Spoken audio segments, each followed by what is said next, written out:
शामी कबाब का नाम आए तो मुंह में पानी आना लाजमी है।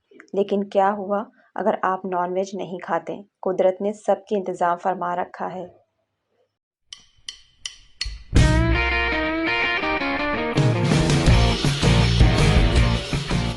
अस्सलाम वालेकुम नाज़रीन, रिकाबी शबी के फूड सेशन में आपका इस्तकबाल है। और आज मैं बनाने जा रही हूँ कटहल के शामी कबाब।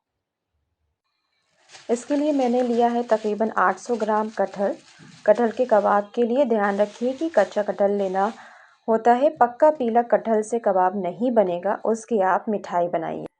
यहाँ हमने कच्चा कटहल लिया है जिसके बीज निकाल कर धोकर साफ करके प्रेशर कुकर में 2 सीटी लगाएंगे। पानी डालने की ज़रूरत नहीं है क्योंकि कटहल में खुद ब खुद पानी छूटेगा। और जब तक कटहल प्रेशर हो रहा है तब तक मैं बाइंडिंग के लिए यहाँ मैं बेसन भून लेती हूँ। फ़कत भुना बेसन मैं इस्तेमाल करूँगी और कुछ भी नहीं। इसके लिए बस 1 चमचा घी में धीमी आंच पर बेसन को भूनेंगे।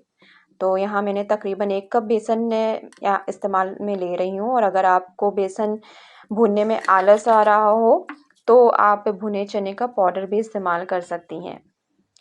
बस ध्यान ये रखना है कि बेसन का रंग बदलते ही स्टोव ऑफ कर देना है, वरना बेसन जल जाएगा और आप बोलेंगी कि शाबिस्ता ने बताया नहीं। और यहाँ जैसे ही मुझे कलर चेंज होता नज़र आ रहा है मैंने स्टोव बंद कर।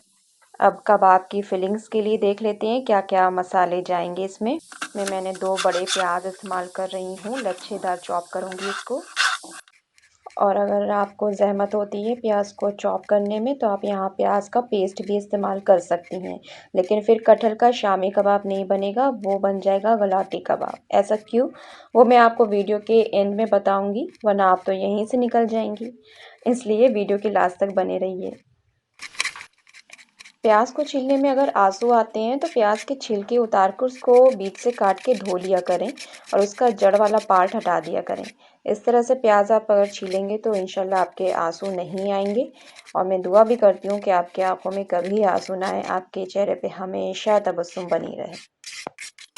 और कुछ धनिया की पत्तियाँ, उसको तो हम भूल ही नहीं सकते। जिस तरह से आलू सब्जियों में राजा है वैसे ही धनिया हर्ब्स की रानी है, तो इसको भी हम शामिल करेंगे खुशबू के लिए।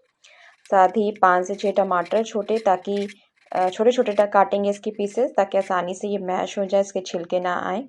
टमाटर छोटे छोटे होंगे तो इसका रस अच्छे से निकल कर कबाब में अंदर तक समा पाएगा।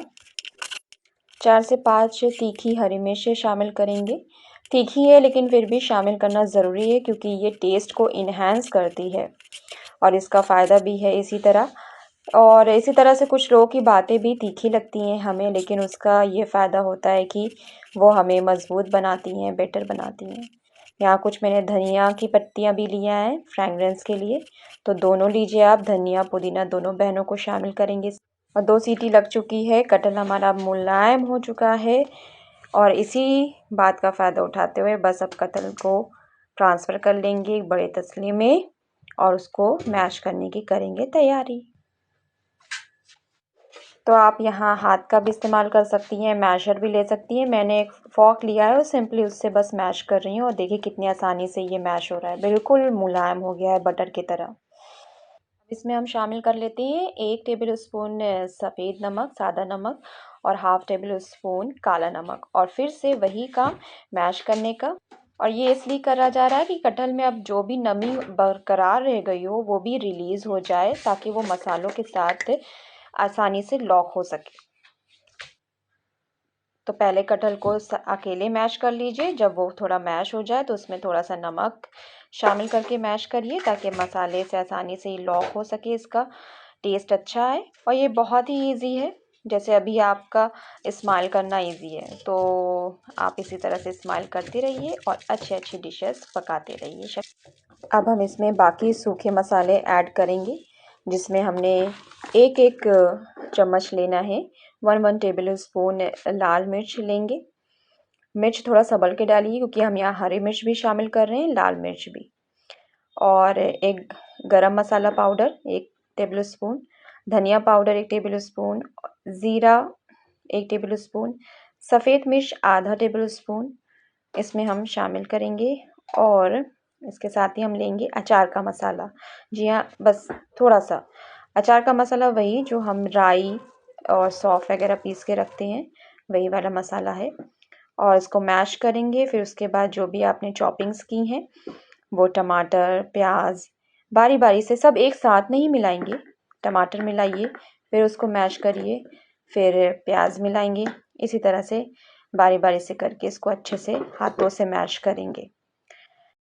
हाँ, तो अब मैं आपको बताती हूँ कि मैंने प्याज लच्छेदार काट के क्यों ली और इसका पेस्ट क्यों नहीं लिया। इसकी वजह ये है कि हमें यहाँ शामी कबाब बनाना है, और शामी कबाब का मतलब होता है कि मुंह में कोई चीज़ चबाने के लिए आए, जबकि गलौटी कबाब पे ऐसा होना चाहिए कि मुंह में रखते ही घुलने लगे। तो अगर हम यहाँ पे पेस्ट ले लेंगे तो ये जो प्रोसेस पूरा है वो इतना ज़्यादा मुलायम हो जाएगा कि मुंह में रखते ही घुल जाएगा। मुझे थोड़ा लुक ऐसा लाना है इसका टेस्ट कि ग्राइंड हो मुंह में, तो इसलिए मैंने यहाँ पे चॉपिंग्स यूज़ की है। और लास्ट में हमने 2 टेबल स्पून अबाउट अदरक लहसुन का पेस्ट है, जिसमें हाफ हाफ पोर्शन दोनों का था, हर अदरक लहसुन का, वो हमने शामिल कर दिया है। मेन चीज़ इसमें टेक्निक यही है इसकी मैशिंग, कि बारी बारी से मसाला डालना है और मैश करना है। अब थोड़ा ये मुझे गीला लग रहा है, आप कहेंगे मैंने बेसन तो इस्तेमाल किया ही नहीं, तो अब बारी है बेसन इस्तेमाल करने के लिए। तो ज़रूरी नहीं है कि जितना बेसन आपने भुना है वो सारा आप इस्तेमाल करें, थोड़ा थोड़ा बेसन डालें और देखें कि इसकी सॉफ्टनेस कितनी हो रही है। तो सॉफ्टनेस नहीं जानी चाहिए, शामी कबाब बहुत ठोस नहीं बनना है, बस ऐसा होना चाहिए कि मुंह में रखने पर उसको थोड़ा चबाया जाए। तो मैं यहाँ थोड़ा थोड़ा बेसन इस्तेमाल करूँगी, बहुत ज़्यादा हार्ड नहीं होना है। आप देखो कि आसानी से मैश हो 2 उंगली के बीच में, बस उतना ही बेसन डालना है। तो आपने देखा यहाँ मैंने कितना थोड़ा सा बेसन इस्तेमाल किया है, मुश्किल से 3 बड़ा चम्मच। और अब करेंगे इसकी टिकिया बनाएंगे, हाथ पे थोड़ा सा तेल लगा के, ताकि ये चिपके ना, और चौंधरी के चांद जैसे कबाब तलने के लिए तैयार हो जाएंगे। यहाँ मैं सरसों का तेल इस्तेमाल कर रही हूँ। सरसों के तेल में ये अच्छा टेस्ट इसका आता है। आप चाहें तो और कोई तेल जो आप अमूमन रोज़ इस्तेमाल करती हूँ वो भी ले सकती हैं, लेकिन मैंने यहाँ पे सरसों का तेल ही लिया है। और मैं आपको एडवाइस भी करूँगी कि आप इसे सरसों के तेल में तलें। और बस ये चिटकेगा, थोड़ा सा नीचे से फटेगा, इसके लिए मैंने नॉन स्टिक पैन इस्तेमाल किया है। और बहुत ज़्यादा तेल नहीं लेना है, थोड़ा थोड़ा तेल लेना है, नहीं तो ये तेल में बिखर सकता है, इसीलिए हम बाइंडिंग करते हैं। और ये एक तरफ से हो गए हैं, मैं इनको आसानी से पलट दूंगी। और जब ये गोल्डन ब्राउन हो जाए तो आप आसानी से इसको निकाल सकते हैं, और सर्व करने के लिए अब शामी कबाब तैयार है। आप इसको हरी चटनी के साथ भी सर्व कर सकते हैं। हालांकि ये टेस्ट में बहुत अच्छा है और देखने में भी बहुत खूबसूरत लग रहा है। तो मेरी तरह से बनाइए कटहल के कबाब, और पहले आप बनाइए ज़रूर और फिर कमेंट में बताइए कि ये कटहल के कबाब कैसे बने हैं। तो मटन के कबाब तो हम अक्सर बनाते हैं, चिकन के कबाब हम बनाते हैं, लेकिन कटहल के कबाब बनाइए। और साथ ही साथ सिर्फ कबाब नहीं, लोगों को, मेहमानों को कबाब, कटहल के कबाब के साथ साथ कटहल की बिरयानी भी खिलाइए। और कटहल की बिरयानी की रेसिपी कहाँ मिलेगी? डिस्क्रिप्शन बॉक्स में मैंने लिंक शेयर किया है, वहाँ जाकर आप कटहल की बिरयानी ज़रूर देखें, बहुत ही लजीज बनती है। और दोनों को बनाएं, खुद खाएं, अपने मेहमानों को, घर वालों को भी खिलाएं। और अगर अभी तक आपने मेरा चैनल सब्सक्राइब नहीं किया है, so please do subscribe and like and share it. मिलते हैं एक नई वीडियो के साथ, तब तक अपना ख्याल रखिए, अपनों का ख्याल रखिए। अल्लाह हाफिज़।